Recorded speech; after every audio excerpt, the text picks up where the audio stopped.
and obscene foam parties thrown on private yachts. The Jeff Bezos Amazon wedding shows that, like, when people who don't have any taste. So much of this has always been ever since he split with Mackenzie Scott. What happens when the world's third richest man decides to get married in Venice? You get a jaw-dropping $50 million mega event that looked more like a royal coronation than a wedding. Jeff Bezos and Lauren Sanchez just threw a celebration so massive it shut down a city, attracted A-listers from around the globe, and sparked outrage from protesters, from helicopters and mega yachts to hidden ceremonies and shocking twists. You won't believe what really went down behind the scenes. Watch till the end, because what you're about to hear will absolutely blow your mind. A wedding that looked like a movie. When Jeff Bezos and Lauren Sanchez decided to celebrate their union, they didn't just plan a wedding. They crafted an entire cinematic experience. After 2 years of anticipation, their long-awaited ceremony was finally unveiled, and the results were nothing short of breathtaking. Forget the traditional church gathering. This was a visual masterpiece set against the backdrop of Venice, a city known for its romantic charm and historic elegance. The couple made their grand entrance in true luxury fashion. They didn't just fly into Italy, they landed in Venice by helicopter, touching down in one of the world's most picturesque locations like modern royalty.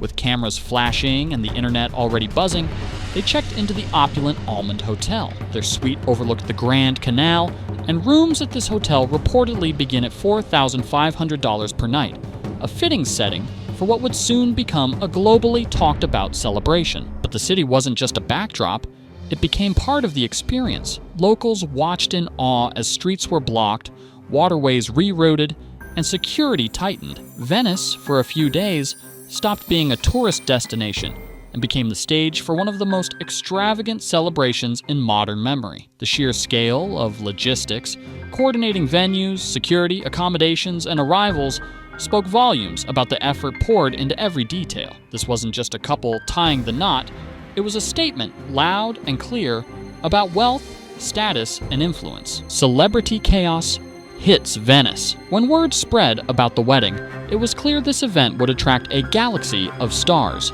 and it absolutely delivered. The private jets alone signaled what was coming. Over 90 aircraft flew into Venice's Marco Polo airport, each carrying notable names from the worlds of fashion, entertainment, technology, and global politics. The city's skies became a red carpet of their own. Among the most talked about arrivals were the Kardashian-Jenner family.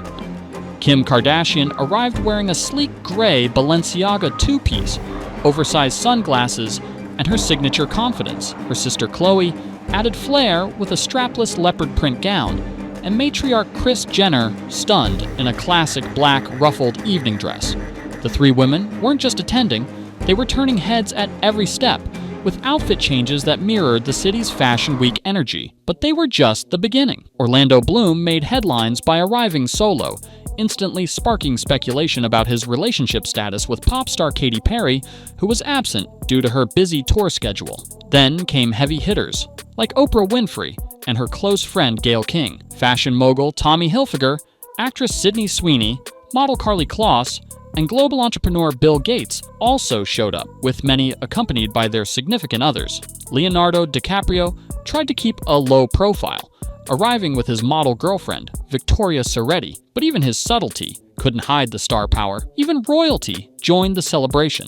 Queen Rania of Jordan's presence added an international dimension, elevating the guest list from impressive to historical. The blend of celebrities, tech tycoons, fashion icons, and royalty created an atmosphere that felt surreal, like a fantasy event written by a team of luxury lifestyle editors. The sheer star power gathered in one place made Venice feel like it had been transformed into a floating red carpet. Streets, canals, and historic sites were buzzing, not just with excitement, but with speculation. Who wore what? Who came with whom? The event wasn't just about Jeff and Lauren anymore. It had become a cultural moment that everyone wanted to be part of. Secret locations, ancient venues. The celebration began with a setting that looked straight out of a Renaissance painting.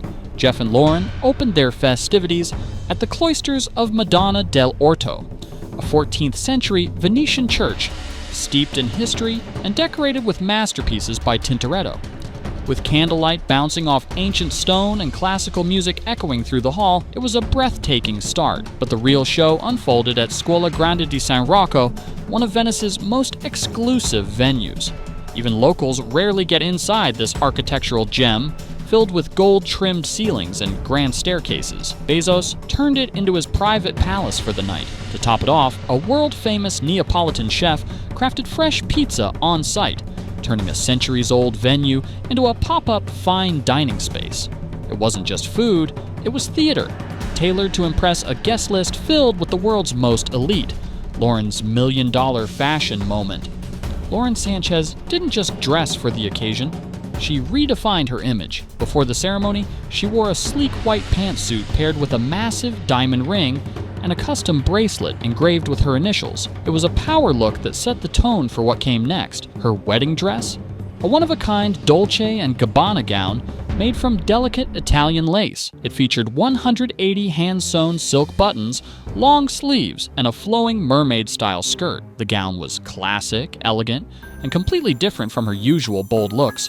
She told Vogue this was the first formal dress she ever wore that didn't draw attention to her figure, and it felt like the most authentic version of herself. The style was inspired by Sophia Loren's timeless glamour, blending old Hollywood with modern grace. The ceremony, with a hidden twist. The vows were exchanged in one of the most romantic settings imaginable, San Giorgio Maggiore, a quiet island known for its grand church and sweeping lagoon views. Guests were treated to a live opera performance by Matteo Bocelli, son of the legendary Andrea Bocelli, who sang "Can't Help Falling in Love."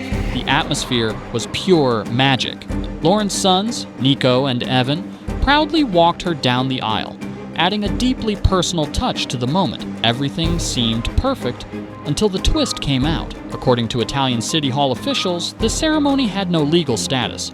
It was symbolic. Insiders suggest the legal paperwork had already been signed back in the US, most likely in Florida. What guests witnessed was the emotional celebration, not the legal one.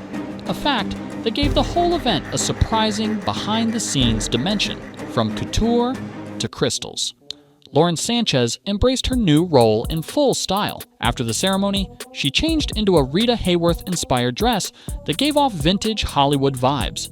The glamour didn't stop there.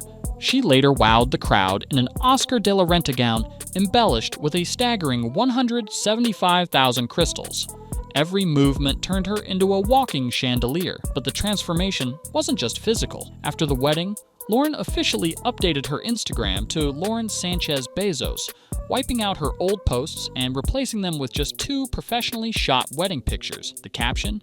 Simple and powerful. We're married. It wasn't just a name change. It was a public declaration of reinvention. From television journalist to global icon, Lauren used fashion and social media to announce a whole new era, the billion-dollar fine print. For most couples, wedding planning is about venues and flowers. But when you're worth $220 billion, like Jeff Bezos, it starts with legal paperwork. Before Jeff could put a ring on it, his legal team reportedly made sure every financial detail was ironclad. That meant a prenup, carefully structured, airtight, and reviewed down to the last clause.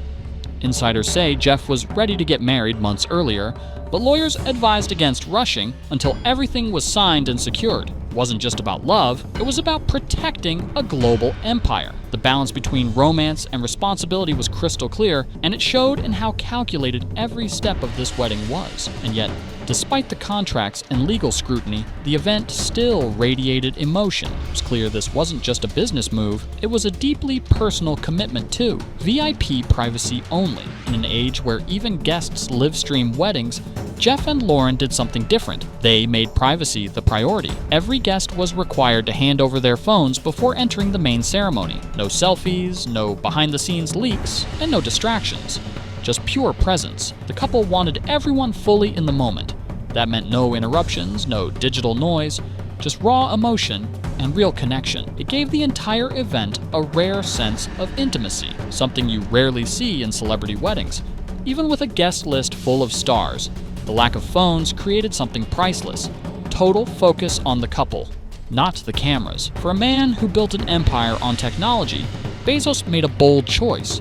He asked everyone to unplug. protesters strike back. While guests enjoyed luxury in every form, not everyone was celebrating. Just outside the glitz, protests erupted. Local activists accused Bezos of turning Venice into a billionaire's stage. The boldest stunt, a life-sized mannequin of Jeff floating through the canals, dressed in an Amazon outfit and clutching fake money. In St. Mark's Square, banners were unfurled with a sharp message. If you can rent Venice for your wedding, you can pay more tax. The protest group, calling themselves No Space for Bezos, argued that events like this exclude locals, push up prices, and treat their city like a movie set. Their concerns weren't just about one wedding, they were about what it represented, a clash between extreme wealth and public space. Even with tight security and private venues, the protesters made their voices impossible to ignore, giving back or buying image. Despite the backlash, Bezos and Sanchez made moves to give back. Nearly 80% of their wedding materials were sourced from local Venetian vendors. Flowers, food, and even decorative elements were bought from small businesses. It was a clear effort to reinvest in the city that hosted their big day. They also skipped the traditional gift registry. Instead, they asked guests to donate to local causes, supporting a variety of community organizations. But that didn't mean guests went home empty-handed. Each person received custom gift bags filled with plush slippers and luxury treats, some even sourced through Amazon. Was it thoughtful? Definitely. Was it also strategic? Possibly. Whether it was heartfelt generosity or clever image management, one thing is certain. This wedding left an impression, not just on Venice, but on everyone watching around the world. So, what do you think? Was this the most spectacular wedding of our time, or just another ultra-luxury display that left people divided? Jeff Bezos and Lauren Sanchez didn't just say, "I do." They created a 3-day global event that blurred the lines between romance, branding, and power. From secret venues to protest-filled canals, this wasn't just a wedding, it was a moment in pop culture history. But here's the question no one's answering. Was all of this truly for love, or was it about something bigger? Let me know what side you're on. Drop your thoughts in the comments, because we're watching all of them. And if you're into these deep dives on the wildest moments in celebrity culture, smash that like button, hit subscribe, and turn on the bell so you never miss a single scoop. We've got more jaw-dropping stories, star-studded drama, and inside takes coming your way every single day. Thanks for watching, and I'll catch you in the next one.